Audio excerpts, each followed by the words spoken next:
Ladies and gentlemen, welcome to my sale box recommendations for the Steam Summer Picnic Sale 2016. My name is TotalBiscuit, and I'm going to be rounding up 20 of my picks for good games. There are like 8,000 games currently on Steam that happen to be discounted in the summer sale, so picking just 20 is tricky, but what I've decided to do here is collate a list of stuff that is really good and also happens to have a really good discount. Stuff that I really like, and I'm going to tell you why. So this is a little list of things that you might be interested in picking up. I'd also recommend that if you want to look a little further in the field, my Steam Curator is an ideal place to check out the sales. If you go to my Steam Curator, I'll put the link in the description below this video, then you'll see a list of really good games there, and then you can check if they're on discount. So that sounds like a pretty good way of finding some good titles for not very much money. Now, before I begin with this, could I get something off my chest? Can I have a little rant? Is that okay? If you wish to skip the rant, there is an annotation on the screen right now. If you do not, then please, by all means, listen on. I am a little sick and tired of the Steam sales are boring attitude that seems to have become prevalent since the changes to the format of the Steam sale. For those that do not know, the Steam sale used to have so-called flash deals or daily deals, and these would be further discounts on top of existing discounts. They would usually last between 24 to 48 hours, at which point, if you missed it, well, you missed it. Now, these were removed for a number of reasons, most obviously that Steam now has a refund policy, meaning that the amount of refunds that would occur if somebody bought a game and then it ended up being cheaper later down the line would have been astronomical. So that is, I suppose, the practical reason. But it's also worth noting that flash sales are really anti-consumer. I don't know if you noticed this, and apparently not a lot of people have, because they're clamoring for the return of flash sales. So, flash sales require you to check the store every day to make sure that you get the best discount. If you buy a game before flash sale, then it goes on flash sale, you end up getting a worse deal than everybody else that waited maybe a day more. So you ended up sitting around the entire sale, waiting to see whether or not the game you wanted would get a further discount before pulling the trigger. It did nothing but screw people. There's no real doubt about that. What made it even worse is that the flash sales sometimes lasted for about 8 hours, as opposed to the daily deals that would last for 24. So you went to bed, you woke up, you suddenly realized you missed the game that you wanted for the price that you wanted. It's like, how is that a good thing? How is that a good way to do business, and how is that even remotely worth encouraging? Well, apparently, people are upset that it's not exciting anymore. It's not supposed to be exciting. It's a sale for a retailer. There is an extremely disturbing level of fandom that seems to be centered around Valve and Steam. You gotta give them credit for their skill. Valve, over the course of a few years, did an incredible job of setting themselves up as the company that could do no wrong and that people would defend until the death, regardless of what they did. And they created this unbelievable zealotry around their store platform, to the point where people are actively asking for things that are worse for them. Now, that's the reality of it. You can argue whether or not the discounts are as good as they were. Some are not. There are plenty of really good ones, and there are plenty of not so good ones, which, to be fair, has been the case every single Steam sale anyway. I think that people didn't realize that because all they saw were the 12 daily deals as opposed to the 7,500 not so good deals. But the obvious and logical reality of it is that flash sales and daily deals were bad for the consumer. They created uncertainty.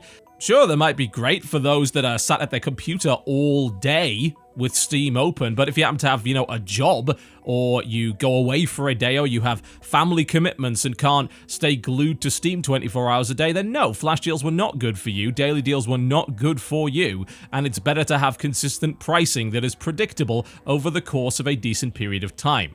Not to mention the perhaps less obvious fact that daily deals and flash sales are deliberately psychologically manipulative. They're designed to create a sense of urgency in you that overrides your common sense, that overrides your caution, overrides your ability to budget. It's designed to make you think to yourself, well, if I miss out now, then I'm losing money, right? I've got to get it, even if it's a game that I actually didn't really want. I've got to get it because this discount is about to disappear. It pushes you towards something that you didn't necessarily want in the first place.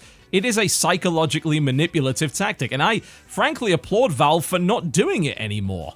They've become a much more consumer-friendly service over the last couple of years, particularly with refunds being implemented, and this is a far more sensible way of selling things. Okay, it's not some religious celebration. Good! It's a sale. They're trying to sell you things, not trying to bring you spiritual enlightenment. Alright, with that out of the way, I've picked 20 games that are pretty cool and are well discounted. I'm going to probably do another video of really, really cheap hidden stuff at some point over the next few days, but in the meantime, here are my top 20 picks in no particular order. We'll start off with Shadow of Mordor Game of the Year Edition, 75% off, so that means it's got all the DLC with it. The DLC on its own was probably not worth the asking price initially, I have to say. There's been a bit of weird shenanigans with Shadow of Mordor on Steam because there used to be a premium edition and now the Game of the Year edition has replaced that, and I don't think it's even possible to buy the initial edition anymore. But what I will say about this game is that it is one of the better Arkham-style open-world action games. It's got a great theme, it's got quite a lot to do, and of course the Nemesis system, which is a key part of the game which allows for various characters to dynamically create grudges with you, rise up the orc hierarchy, and of course be manipulated by your mind control powers, is very interesting, and I've never seen it done in a game like this before.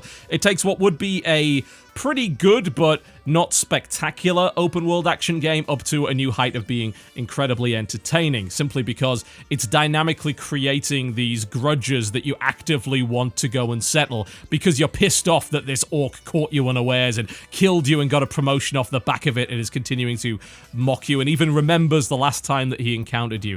It's well worth the asking price. The DLC is not brilliant, but it does add a bit extra content to the package, and I think that even without the DLC, the package is certainly worth it, so I would recommend giving that one a shot.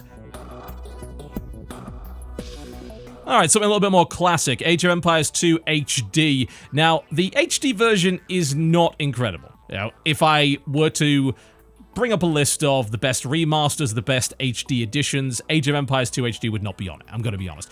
But the fact of the matter is that the base game is very, very good. The HD edition is an improvement. They have managed to smooth out a lot of the issues with the online play, although it's still not perfect, and it's dirt cheap for what it is. You know, Age of Empires 2 is probably one of the best RTS of all time. I certainly don't think that's an unreasonable statement, and it's a great time to pick it up for not much money whatsoever, and it is nice to be able to play it with a better scaled UI and something that's a little bit more suitable for a modern system. Again, the multiplayer is not ideal. They have fixed some of the problems with it, so if you're gonna buy it, I'd buy it on the basis of the single player campaigns, which are more than enough to justify the asking price, but just bear in mind that multiplayer was never completely fixed and you may run into some problems with it. Torchlight 2, 80% off. I still maintain this is one of my favorite action RPG, Diablo-style games of all time. I love the art style. I love how impactful the abilities are. I love the way that the classes are designed. I think there's a lot of diversity there in terms of builds available. There are some reasonable mods available for the game as well, and the loot system is very satisfying. It generates some very interesting loot. It generates very entertaining loot with a lot of different interesting procs and all that sort of thing. The storyline isn't really up to much, but I have to say that I don't really care about that in a game like this. I care about killing hundreds of monsters and getting awesome loot, and Torchlight 2 does have a lot of that, and this is a very, very low price for a game that has a lot of hack and slash content in it, so I would certainly recommend having a look at Torchlight 2. Transformers Devastation, 75% off. Definitely a good Platinum game. Not the best Platinum game, but certainly a good one. The concern that I had with it was that the game was a bit short. Now, of course, when you hack 75% off the price, that particular concern tends to disappear quite rapidly. It's about a 6 to 8 hour campaign with some replayability, and I think at this price it is a much easier sell. The actual combat is classic Platinum, it is fast-paced, it is based on dodging and precision encounters and combos, and the art style is wonderfully retro in the sense that it looks like old Transformers. It reminds you of the old toys of the 80s as opposed to the more modern stuff. So Transformers Devastation at this price is well worth a look if you have been holding off on it based on the fact that it was a little bit expensive on launch for what it was. Stanley Parable, 80% off. I mean, there really is no other way to describe this other than walking simulator, but walking simulator is not a derogatory term as much as some people might claim otherwise. It is about walking around and experiencing what the world has to offer, but it's also about discovering the mysteries of it, taking different paths, looking for different choices, figuring out what the hell is going on, listening to the incredibly funny narration. This game has awesome writing. This game has a lot of replayability. This game is constantly surprising you.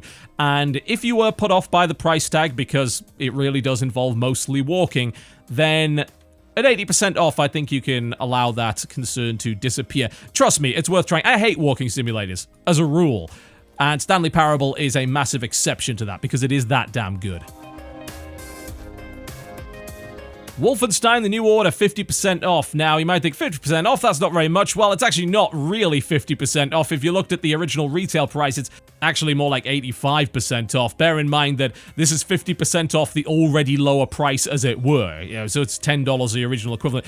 Which, frankly, for the best shooter, not only the best shooter, actually, but in my opinion, the best game, it was my top game of 2014, that's insanely cheap. That's really, really good value. Alongside Doom, Wolfenstein: The New Order is the best first-person shooter single-player campaign that I've played in years.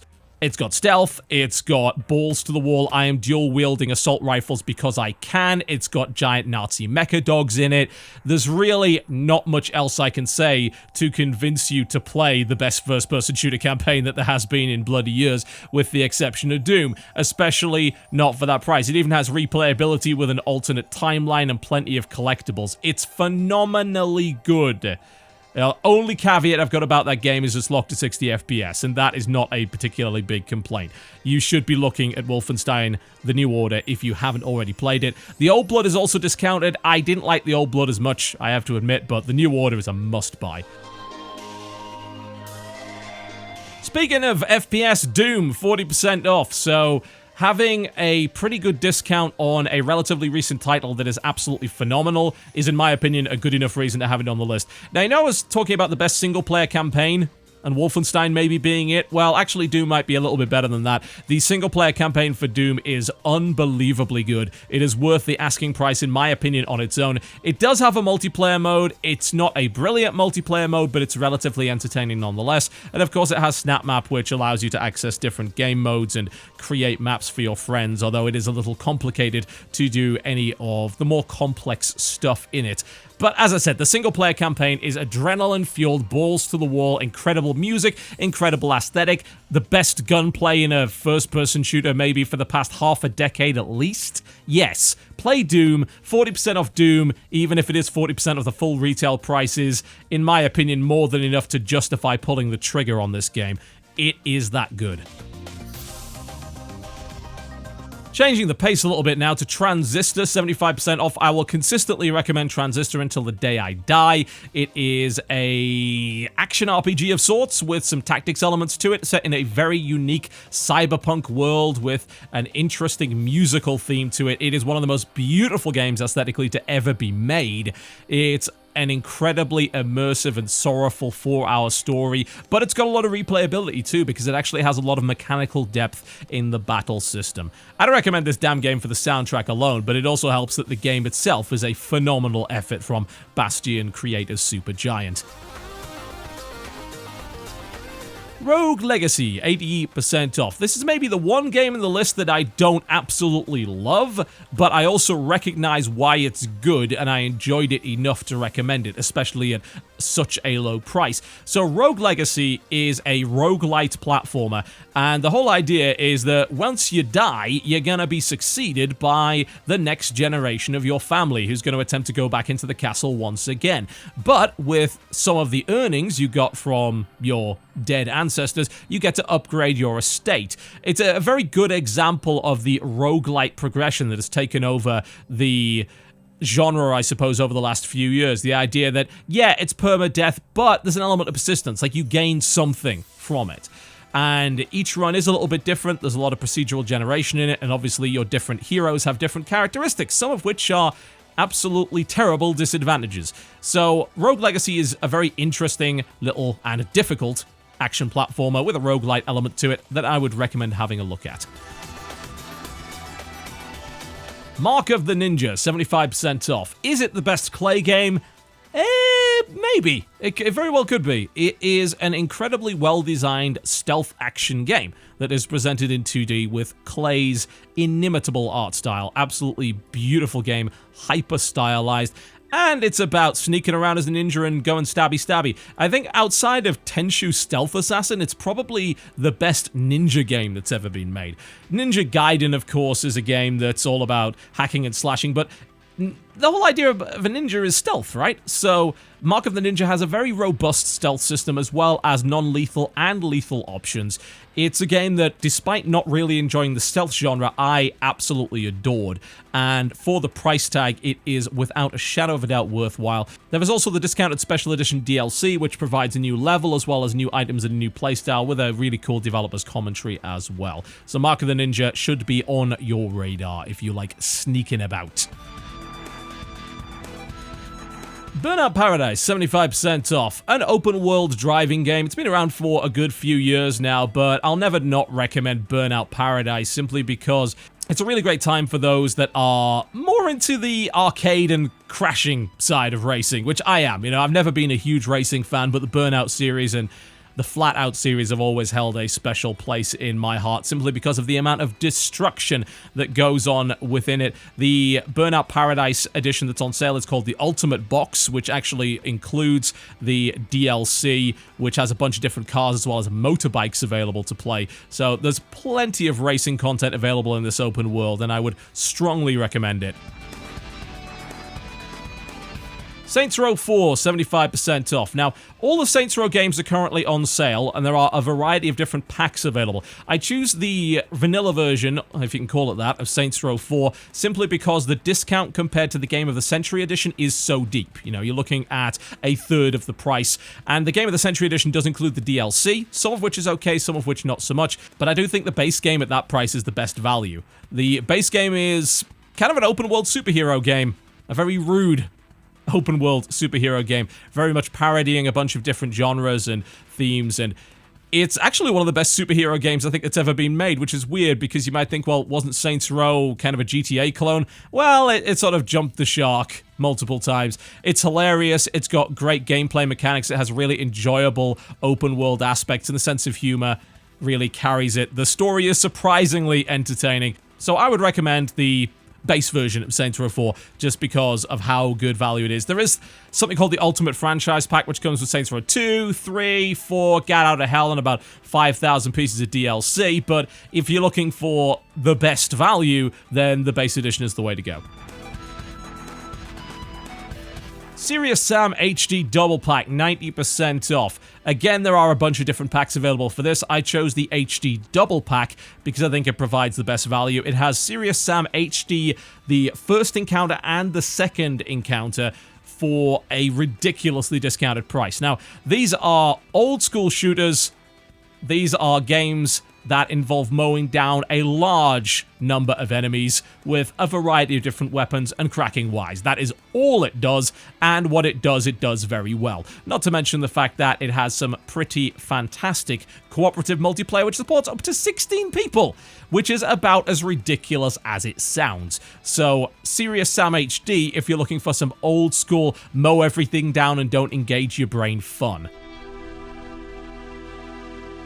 On the complete flip side of that, if you'd like to engage your brain, then can I recommend to you a little indie game by the name of The Swapper, which is currently 80% off. This game is absolutely gorgeous. What a beautiful piece of work. Just one of the most aesthetically amazing games I've ever seen, and I know I just said Transistor was one of those. This is one of the other ones. This is a puzzle about creating clones on an alien world to allow you to bypass the various areas. It has a rather interesting narrative to it that is very mysterious, so if you want to dive into that, you'll probably get a lot out of it, but I think just even the puzzle play is very rewarding and satisfying.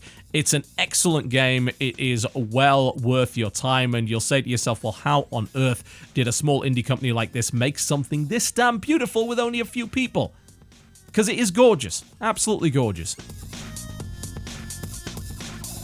Brutal Legend, 90% off. So, let me put a caveat in on this one. Not everybody likes it. Not everybody at all. Also, the PC port isn't brilliant. You're probably better off playing with an Xbox controller. However, I actually really like Brutal Legend. There are a number of reasons for that. I've been into metal for a long time, and this is the most metal game to ever be created. This is a game that was created as a tribute to the heavy metal genre. And it has excellent voice acting and plenty of awesome jokes, as well as phenomenal cameos from a wide variety of heavy metal legends. Now, it's a bit weird in the sense that it mashes a bunch of genres together. People expected a God of War style game, and it kind of is for a while. And then there's this weird real-time strategy element to it that comes halfway down the line. Now, I actually really like that, because I enjoyed a game called Sacrifice, which actually has quite similar mechanics to this whole idea of a third-person real-time strategy. I think this game is an amazing tribute to the heavy metal genre and a very interesting and enjoyable mashup of different kinds of games with perhaps some unwise design decisions, but there is absolutely no other game like it. It is completely unique, and I think for like $1, which is basically what it is, it's absolutely worth the risk on your part. Arkham City Game of the Year Edition, 75% off. I believe all the Arkham games are currently on sale. I think my favorite has got to be Arkham City. And the Game of the Year edition is packed full of worthwhile DLC. So this is great value for what it is. I mean, it's a lot of game for not a lot of money.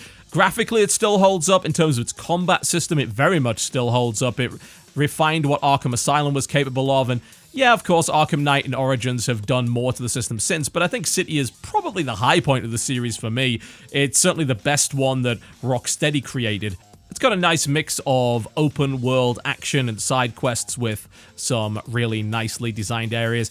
I will say that there's a bit of a disagreement as to whether or not Asylum is better, because Asylum was more of the whole 3D Metroidvania style of doing things with very creatively designed levels and puzzles, whereas Arkham City definitely has a lot less of that. But as someone that isn't really into the whole puzzling and figuring out how to get the blue key to open the blue door, I prefer City as a direct result of that. So one way or the other, they're both incredible games. The Game of the Year edition for City has so much value, it's very difficult not to recommend it.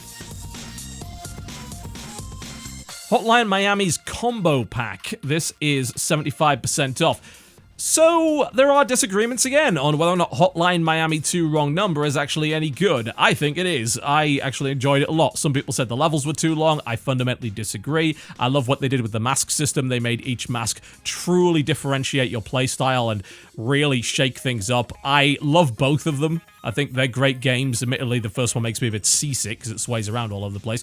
But Hotline Miami 2's Combo Pack gives you both for a really good value. So if you're looking for something that is ultra violent, extremely challenging, and has a weird but incredible soundtrack, Hotline Miami is an adrenaline junkie's dream, in my honest opinion. Almost a real-time puzzle game with guns and brains splattered all over the place. Not for the faint of heart. The Metro Redux bundle, 75% off. Now, both of these games are good, Metro 2033 and Metro Last Light, although I feel that 2033 benefited a lot more from its Redux remaster, whereas the Redux edition for Last Light really didn't do an awful lot for the game, because really, the game hadn't been out that long anyway. 2033 had some issues that the Redux edition did polish out, certainly improved the performance an awful lot, and they're both very, very good, bleak first-person shooters. They're not open world per se. There's no doubt about that. They're more Bioshock-esque. That's probably the best way to describe it, where they have levels that are explorable but not a fully open world. It's, of course, based in a post-apocalyptic Russia. You'll be fighting mutants. You'll be fighting bandits. You will be struggling to survive in a very bleak world where ammunition is not only scarce but a currency. And it also has what's called the Ranger mode, which is an incredibly immersive, HUD-less mode, which is very challenging and very much based on survival and conserving your resources. It's a great series of games. If you hadn't had the chance to play them, if your PC wasn't good enough because goddamn those games were demanding, now's the time to do it. Great value package, awesome games. Painkiller Hell and Damnation, 90% off. Now, you might ask, why am I putting the Hell and Damnation version on this list? It's mostly because of the level of discount on it. It is 90%. It's a huge discount.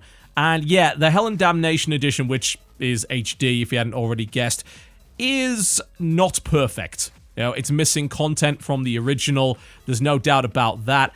but it does feel really, really good. It does look really, really good. And I can overlook those flaws as a result of the incredibly low price tag. You know, if you've never played a Painkiller game before and you're not willing to go back to the original, which honestly, you probably should. I mean, Painkiller Black Edition is still a game that holds up to this day, but if you're looking for something with a little bit more modern sheen, a little bit more graphical polish, then Hell and Damnation will provide that for you, and the price tag is incredibly low. This is a balls-to-the-wall shooter. It is purely focused on the shooting action. It's focused on great guns, really interesting gunplay, and a variety of Hell's denizens. It's one of the best purely action-focused FPS I think that's ever been made. The HD edition may not be perfect by any stretch, but I think that this is a great value proposition. And last but by no means least, Brothers, 90% off. This is probably the cheapest that I've ever seen this game. This is my favorite game of all time, as I've made clear over the last few years. It is a short, narratively focused experience about two brothers. It is a single-player co-op game.